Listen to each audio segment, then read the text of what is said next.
Editorial. Don't Leave It Out by Jeffrey O. Brown.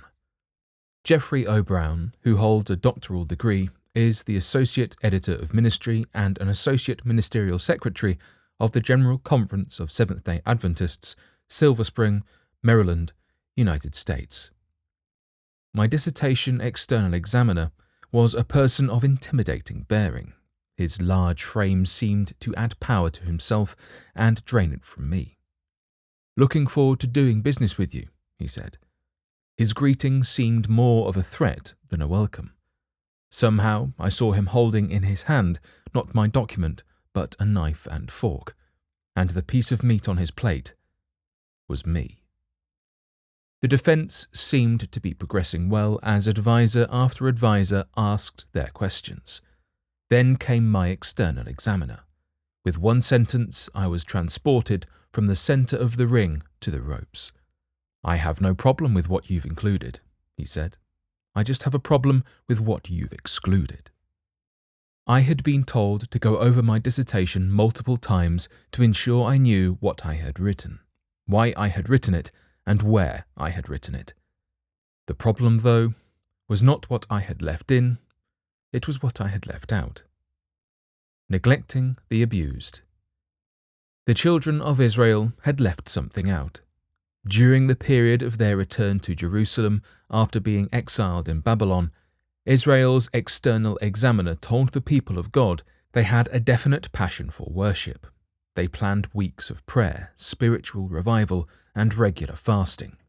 Clearly, sincerity was present, piety was evident, and holiness was apparent. Then came the examiner's devastating analysis. "I have no problem with what you've included. I have a problem with what you've excluded." There are the defenseless in the communities being attacked. There are the vulnerable in churches being overlooked. There are the abused in families being neglected, and there are the abusers in power being unchecked. Meanwhile, regular sessions of prayer and fasting are being scheduled. The examiner elaborated. Quote, "This is the kind of fast day I'm after. To break the chains of injustice, get rid of exploitation in the workplace, free the oppressed, cancel debts. What I'm interested in seeing you do is sharing your food with the hungry, inviting the homeless poor into your homes, putting clothes on the shivering ill-clad, being available to your own families. If you get rid of unfair practices, quit blaming victims, quit gossiping about other people's sins, if you are generous with the hungry and start giving yourselves to the down and out, your lives will begin to glow in the darkness. You will make the community livable again." End quote. True worship.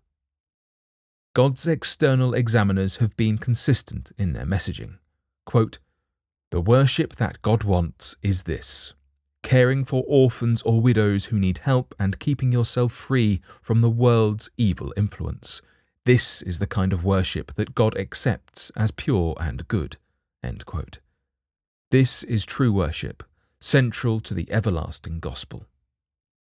Orphans and widows symbolize the marginalized and oppressed. Our prayer rooms are our war rooms, where battles are won even before the contest. But we still have to emerge and engage. We still have to fight for the marginalized and fight off oppression. It's the everlasting gospel. Let's not leave this out. In my doctoral defense, I learned the hard way to include what I had excluded. "Systems theory," bellowed my external examiner. "I have supervised scores of dissertations on your topic, and you must deal with the concept of systems theory." They told me not to pull out anything I had written, just put in something I had not.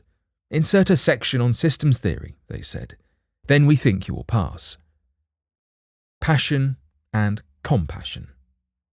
We must insert compassion for the world without reducing passion for the word. I understand David saying, quote, "I was glad when they said to me, 'Let us go into the house of the Lord.'" End quote.